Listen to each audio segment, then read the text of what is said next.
అవిసా ఇది highest protein ఉన్న powder ఇది. ఈ పౌడర్స్లో ఇది సుబాబులే కింగ్స్.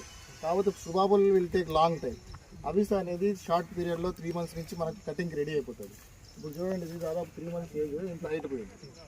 సో ఇప్పుడు ఏమంటే దీంట్లో ఒక డిసడ్వాంటేజ్ ఏమంటే ఈ చెట్టుని ఇలానే వదిలేస్తే 10 feet కాదు, 12 కాదు, 15 feet దాకా వెళ్ళిపోతుంది. అప్పుడు మనకి కటింగ్ ఇబ్బంది అవుతుంది. సో అందుకని ఏం చేస్తాను, ఇప్పుడు ఈ సైజులో ఉన్న కానీ నేను చాలా జాగ్రత్తగా తీసుకొని కొమ్మ కట్ చేసి పైన ఇది కట్ చేసేస్తా. అంటే పక్క నుంచి బ్రాంచెస్ రావడానికి ఇది కట్ చేస్తే ఏమవుతుందంటే చెట్టు హైట్ ఆగిపోతుంది. ఇప్పుడు బ్రాంచెస్కి మొత్తం సప్లై అయిపోయి బ్రాంచెస్ తొందరగా పెరుగుతాయి. బ్రాంచెస్ పెరుగుతాయి కాబట్టి మనం ఓన్లీ వీటికి వచ్చే ఈ బ్రాంచ్లు మాత్రమే కట్ చేసుకుంటాం అనమాట మేపడానికి. సో ఎప్పుడు కూడా ఇంకా ఈ స్టెమ్ని కట్ చేయకండి. స్టెమ్ని కొంతమంది ఆ స్టేజ్లో కట్ చేస్తున్నారు, ఆ హైట్లో. అప్పుడు ఈ స్టెమ్స్